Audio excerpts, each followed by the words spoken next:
Imagine a life where you no longer chase people, approval, or validation.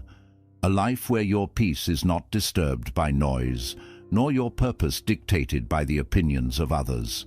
Imagine waking up, not to the sound of chaos, but to the calm voice within you. A voice you once ignored because the world was too loud. Now picture this. You're alone, but not lonely. You've let go of what no longer serves you, and in that silence, something awakens. Clarity, strength, truth. Buddhism teaches us that true transformation begins not in the presence of others, but in solitude, where your soul finally has space to breathe. This is your path to healing.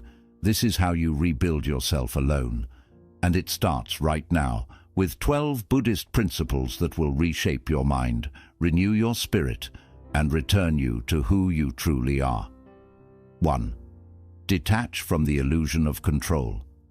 Most of our suffering comes from trying to control things we were never meant to. We want people to behave a certain way. We want life to go according to our plan. We expect situations to unfold exactly how we imagined. And when they don't, we feel frustrated, anxious, or defeated. But here's the truth. You cannot control what other people say, think, or do. You cannot control the outcomes, the timing, or the twists of fate. Life is unpredictable. People are imperfect. Circumstances will change, often without warning. Buddhism teaches us that pain is not caused by what happens to us, but by our attachment to how we believe it should happen. As Buddha wisely said, you only lose what you cling to. The tighter you hold on to expectations, the more you suffer when they're not met. But when you release that grip, something beautiful happens. You begin to experience life as it is, not as you demand it to be. Let go of trying to force outcomes. Let go of trying to fix everyone. Let go of needing everything to be perfect.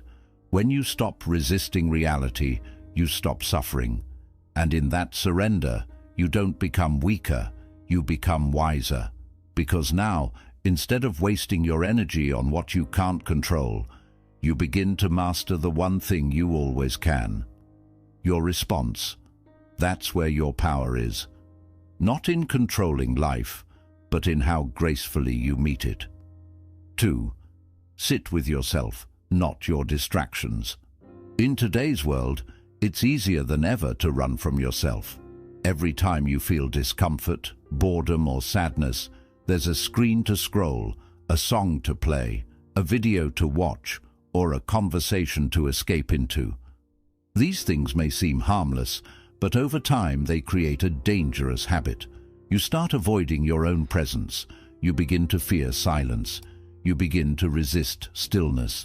And slowly, without realizing it, you become a stranger to your own mind.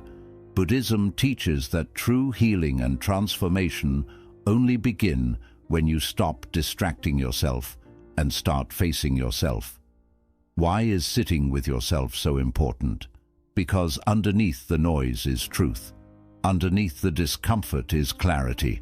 And the emotions you've buried, those quiet whispers of sadness, guilt, or longing, are not trying to destroy you. They're trying to guide you. When you learn to sit alone, without reaching for your phone, without calling someone, without numbing your thoughts with noise, you begin to hear what your soul has been trying to say all along. You realize you're not empty. You're just unattended. You're not broken. You're just unheard. So sit, not as a punishment, but as a return to yourself. Let the silence feel awkward at first. Let the emotions rise. Observe them like passing clouds. Don't judge, just listen.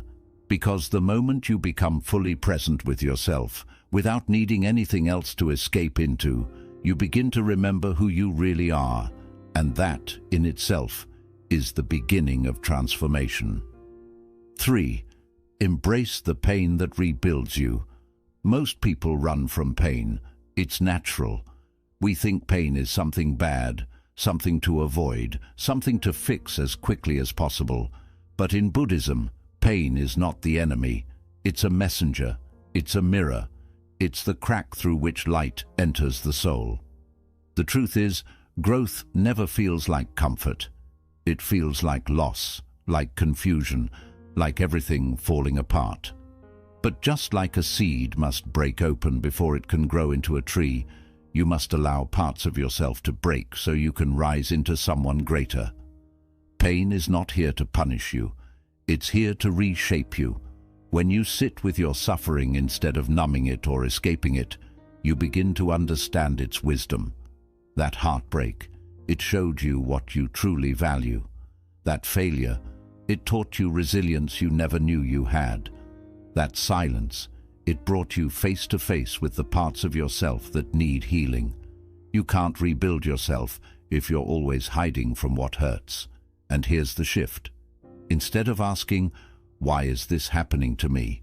ask, "What is this trying to teach me?" This change in mindset turns pain into power. The most peaceful people you'll ever meet are not the ones who never suffered. They're the ones who look their pain in the eye, accepted it with grace, and let it transform them. So don't rush to escape what hurts. Let it burn away the old version of you, the one that was too afraid, too dependent, too lost. And from those ashes, a stronger, clearer, and wiser you will rise. This is the beauty of pain when met with presence. It doesn't just break you, it rebuilds you. 4. Simplify your life. Amplify your spirit. In a world that constantly pushes us to want more, do more, and become more, simplicity often feels like a weakness. But in Buddhism, simplicity is not a step backward. It's a return to clarity, a return to peace. Think about it. How many things do you carry, physically, mentally, emotionally, that you don't truly need? How much energy is drained managing things that add no value to your spirit? The clutter in your home, the overcommitment in your schedule, the noise in your digital life, and the toxic people in your circle, they all weigh you down, quietly and constantly. Buddha taught that desire is the root of suffering, not just material desire, but the craving for more recognition, more possessions, more distractions. But the path to transformation isn't found in adding, it's found in subtracting. Start by asking, what is truly essential to my peace? Simplify your surroundings. Let go of what you don't use. Simplify your relationships. Choose depth over quantity. Simplify your mind. Release thoughts that don't serve your highest self. When you begin to live with less, you actually feel more space to breathe, more time to reflect, more energy to grow. Simplicity doesn't mean you give up joy. It means you stop chasing what doesn't bring real joy in the first place. It creates a sacred space inside you where your spirit can rise, uninterrupted by noise or pressure. So, slow down, clear the excess. Let your life become quiet enough that you can hear your soul again. Because the more you simplify, the more you amplify who you truly are. 5. Become the observer, not the reactor. One of the greatest teachings in Buddhism is this: you are not your thoughts, and you are not your emotions. You are the one who watches them. But most people forget this. Sometimes something triggers them. A rude comment, a moment of fear, a painful memory, and they react without thinking. Anger takes over.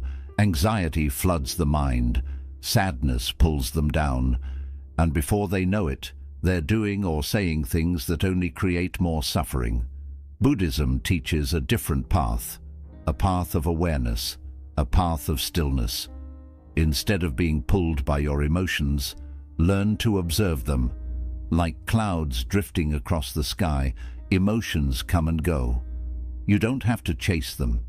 You don't have to become them. You simply watch. You breathe. You stay still. This is not easy at first. The mind wants to react. The ego wants to fight. The pain wants to scream.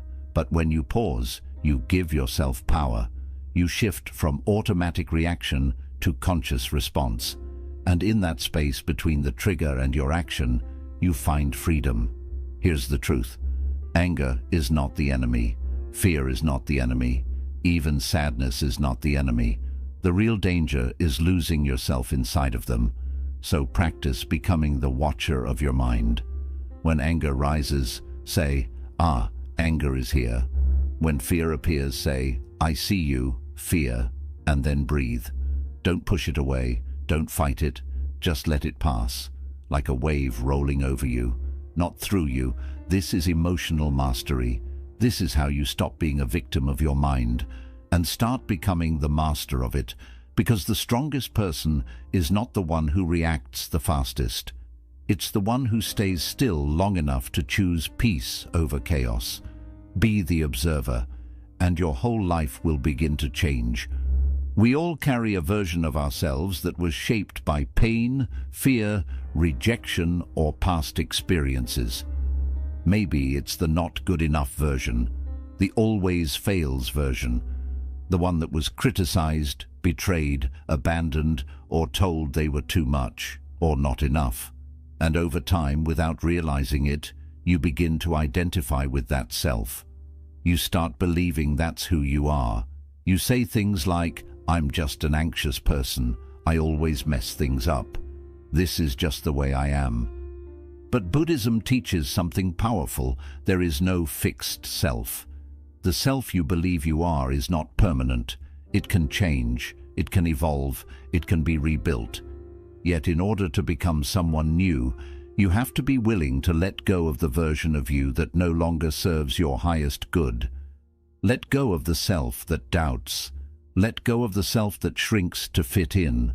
Let go of the self that keeps reliving the same story of pain. You don't need to hate that version of you. It was doing its best with what it knew. It helped you survive. But now, you're ready to grow. And growth means releasing the identity that was built on wounds, so you can step into one built on wisdom. This transformation doesn't happen all at once. It happens when you choose, moment by moment, to act like the person you want to become, not the one you've been. You start speaking kindly to yourself. You stop repeating stories that hurt. You walk with your head higher, not out of pride, but because you've remembered your worth. Letting go of the old self isn't about becoming someone else. It's about returning to who you were before the world told you who to be. So breathe deeply. Forgive the past version of you, and with every step forward, remind yourself you are allowed to grow beyond who you once were. 7. Learn the power of walking alone. There will be moments in life when you feel abandoned, misunderstood, or completely alone. Friends fade, relationships fall apart, support disappears, and you're left wondering, why is no one here? But what if that loneliness is actually sacred? In Buddhism, solitude is not something to fear, it's something to honor, because when you walk alone, without the noise, without the influence, without the pressure to be someone for others, you begin to meet the most important person in your life, yourself. We live in a world that constantly tells us to stay connected, but connection without self-awareness leads to confusion.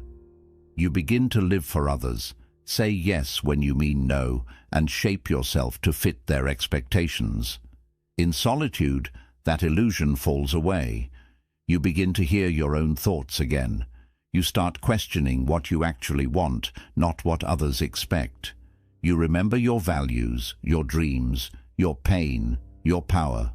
Buddha walked away from his palace, his comfort, his identity, alone. And in that sacred solitude beneath the Bodhi tree, he awakened. Solitude is where you strip away the masks. It's where the real work begins. No one clapping for you, no one guiding your steps. Just you, showing up for your own soul. But understand this. Walking alone doesn't mean being lonely. It means becoming strong enough to stand without needing anyone else to hold you up. When you can walk your path without applause, when you can be at peace without constant company, when you can enjoy your own presence like a best friend, that's when you know you are becoming whole. So if you feel like no one understands you right now, if you're walking a path that feels unfamiliar and quiet, know this isn't your punishment. It's your preparation. Because those who learn to walk alone eventually lead themselves to the most powerful place of all, inner peace. 8. Choose mindfulness over multitasking. In the modern world, multitasking is praised like a superpower. The more you can juggle, the more valuable you seem. But here's what no one tells you. The more tasks you split your attention across, the less of yourself you bring to each one. You eat while scrolling your phone. You listen while thinking about your reply. You walk while your mind races in 1,000 directions. But are you really living or just moving through life on autopilot? Buddhism teaches the opposite of multitasking.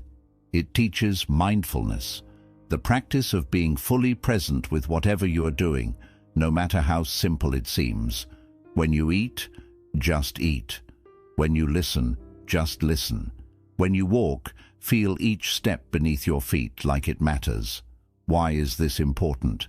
Because when your mind is scattered, your life becomes scattered. When your attention is divided, your energy is drained. And when you rush through every moment, you miss the beauty, the wisdom, and the healing it quietly offers you. Mindfulness brings you back to now, the only moment that actually exists. It calms the nervous system. It clears mental fog. It deepens your connection to the world and to yourself. And most importantly, it awakens your presence. You begin to notice the flavor of your food, the sound of the wind, the rhythm of your breath. You begin to realize that life isn't happening later. It's happening right here. And the more present you are, the richer your life becomes. Even washing dishes can become a meditation. Even sipping tea can become a sacred act if you give it your full attention. So stop chasing more. Stop rushing through everything just to get to the next thing. Slow down. Come back to this moment. Because when you stop multitasking and start living mindfully, you don't just get things done. You come back to life itself. 9. Accept what is and change what you can. One of the deepest sources of suffering in life is the fight against reality. We wish things were different. We replay mistakes, regret decisions, hold on to anger, and obsess over things that are simply out of our control. But here's the truth. You cannot heal by resisting what is. Buddhism teaches a profound balance, acceptance and action. Accept what is, change what can be, and have the wisdom to know the difference. Acceptance does not mean giving up. It does not mean becoming passive. It means making peace with the present moment before you decide what to do next. Because when you're at war with what's already happened, you drain your energy. But when you accept it, you free up space to respond wisely. You don't have to accept injustice. You don't have to tolerate toxic behavior. But you do have to stop wishing the past could be different. You do have to stop trying to control every outcome. Instead, ask yourself, can I change this? If yes, take action with clarity and compassion. If no, breathe, let go, and trust the unfolding of life. Acceptance doesn't mean you agree with everything. It means you stop fighting reality so that you can meet it with strength instead of resistance. And action, true conscious action, comes from a still place, not a frantic one. When you accept what is, you can finally see clearly what steps to take. Here's what happens when you live this way. You stop being a victim of circumstances. You stop getting stuck in endless loops of worry or regret. You begin to move forward, not with fear, but with peace. Because peace is not the absence of problems. It's the presence of inner clarity in the middle of them. So repeat this to yourself when life feels heavy. I will accept what is and change what I can. And in that simple, powerful mindset, you will begin to transform everything. 10. Choose compassion even for yourself. It's easy to feel compassion for others. When someone else is in pain, we offer kindness, patience, and gentle words. But when we fall short, we become our own harshest critics. We replay our mistakes. We insult ourselves in silence. We carry guilt for days, weeks, even years. We hold ourselves to impossible standards and punish ourselves when we fail to meet them. But here's the truth. You cannot truly grow if you're constantly attacking yourself. Buddhism teaches that compassion must begin at home, and that home is your own heart. Self-compassion doesn't mean making excuses. It means recognizing that you are human, that you are allowed to struggle, that healing is not a straight line, and mistakes are part of the journey. When you mess up, speak to yourself as you would to a dear friend. It's okay. You're learning. You're trying. You are still worthy. Because the voice you speak to yourself with becomes the environment your soul lives in. If that voice is harsh, your spirit hides. If that voice is kind, your spirit blooms. Think of a child learning to walk. If that child falls, you don't scold them. You cheer them on. You encourage them to get back up. You need to offer yourself that same grace. Even in your darkest moments, you are not broken. You are becoming. Even in your messiness, you are not a failure. You are a work in progress. Self-compassion is not weakness. It's one of the greatest strengths you can develop, because when you stop fighting yourself, you create space to truly grow. So, pause. Place a hand over your heart. Take a breath and remind yourself, I am doing my best. I am learning. I deserve love, even from me. In that moment, transformation begins, not from force, but from gentle understanding. Because the path to healing is not paved with self-judgment. It's built with compassion, step by step, breath by breath. 11th, break the cycle by breaking the thought. Every day, thousands of thoughts pass through your mind. Some are harmless, some are helpful, but many, without you even realizing, are harmful. Thoughts like, I'm not enough, no one understands me, I always fail. What's the point in trying? And the more often these thoughts appear, the more power they gain. You don't just think them, you start to believe them. And once belief takes root, it begins to shape your choices, your actions, your energy, and ultimately, your life.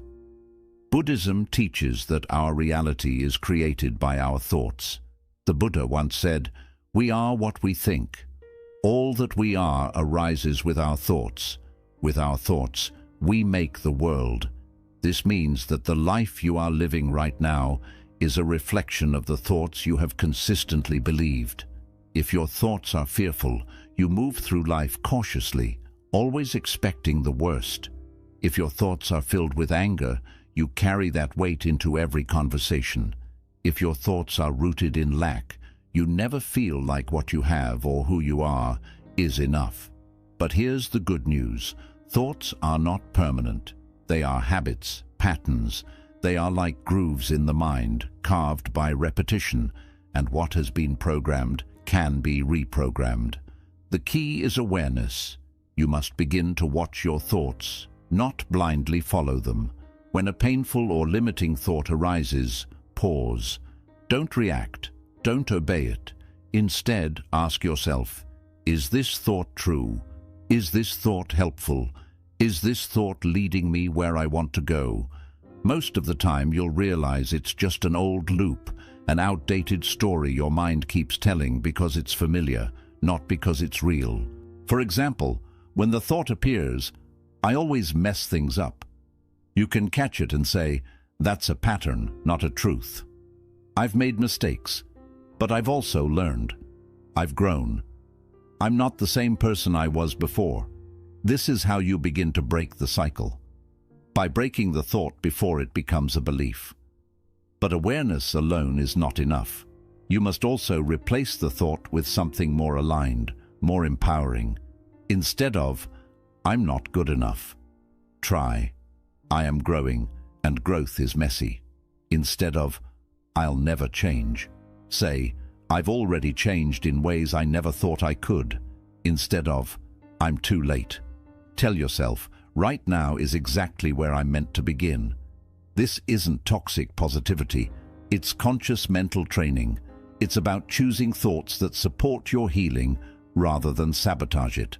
Just like your body needs clean food to grow, your mind needs clean thoughts to thrive. You also have to be patient. These thought loops weren't created in a day. They were built over years through repetition, trauma, pressure, and pain. So be gentle as you begin to rewire your mind. Every time you interrupt a limiting thought, even once, you weaken its grip. Every time you choose a new thought, you strengthen a new pathway in the brain. This is neuroplasticity, the mind's ability to change itself. And Buddhism understood this long before modern science did. Meditation is one of the most powerful tools in this process. When you sit in stillness, you start to notice the noise in your head. You start to see the same thoughts rising again and again. And in that stillness, you gain space. The space to choose, to let go, to reframe, to breathe instead of react. Over time, this conscious choosing becomes natural. You no longer believe every thought that appears. You become the observer, not the prisoner. You begin to think on purpose, not out of habit. And this is when transformation happens, because when your thoughts change, your beliefs change. When your beliefs change, your energy changes. When your energy changes, your actions change. And when your actions change, your entire life begins to transform. So if you feel stuck in a cycle of fear, of anger, of sadness, look to your thoughts. What stories are you telling yourself? What assumptions are you clinging to? What labels have you outgrown? And most importantly, what new thought will you choose today? Because healing doesn't begin with a new job, a new person, or a new environment. It begins with a new thought. So break the cycle, catch the thought, challenge it, replace it, and with time, your mind will no longer be a battlefield. It will become your greatest ally. 12th, return to the breath. It is your anchor. In every moment of chaos, confusion, fear, or uncertainty, there is one thing that is always with you, always available, and always powerful enough to bring you back to peace. Your breath. It sounds simple. Too simple, maybe. But in Buddhism, the breath is far more than just air moving in and out of your lungs. It is your anchor to the present moment, the doorway to awareness, and the bridge between your body, mind, and spirit. When life becomes overwhelming, your mind tends to run in every direction. It pulls you into the past, replaying what went wrong. It jumps into the future, imagining worst-case scenarios. It creates fear, tension, panic, and before you know it, you're no longer present. You're lost in thoughts that don't serve you, but your breath is always in the now. It cannot exist in yesterday or tomorrow. It only lives here, in this very second. The past is gone. The future hasn't arrived, but this breath is real. When you bring your awareness to the breath, you bring yourself home, to peace, to presence, to life itself. For thousands of years, Buddhist monks have used breath awareness to cultivate mindfulness and inner stillness. Why? Because no matter where you are or what you're going through, the breath is always with you. You don't need tools, money, or permission, only the willingness to pause and return to yourself. When you focus on your breath, something powerful begins to shift. Your nervous system calms, your racing thoughts start to slow down, your heart rate softens. You're no longer caught in the storm of life. Instead, you become the calm center within it. Try it right now. Take a slow, deep inhale. Hold it gently. Now exhale. Do it again. This time, notice it. Feel the air entering your nostrils. Feel your chest expand. Feel the breath leave your body like a wave returning to the sea. That simple act of noticing, of being with your breath, is incredibly powerful. Because here's the truth. You are not your thoughts. You are not your emotions. You are the one breathing underneath them all. When anger rises, return to the breath. When sadness creeps in, return to the breath. When anxiety tightens your chest, return to the breath. It won't erase the situation, but it will give you clarity, space, and calm to face it with strength. In Buddhist teachings, the breath is more than just air. It carries prana, your life force. When your breath becomes shallow and erratic, your energy scatters and weakens. But when your breath is steady, intentional, and deep, your energy returns to you. You become grounded, aware, and alive. So the next time life overwhelms you, don't rush, don't resist. Just return. Just breathe. Because peace is not something far away. It's right here, in this moment, waiting in the stillness of your breath.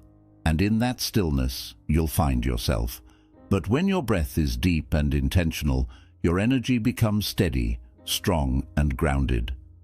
Many of us live disconnected from this power. We breathe unconsciously, fast and shallow, especially in moments of stress and anxiety. Yet the moment you begin to breathe consciously with presence and purpose, something profound happens.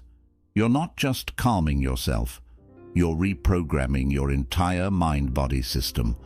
This is why breathwork and meditation are more than just spiritual practices. They are tools for emotional healing, stress relief, and even physical well-being. And science backs this up.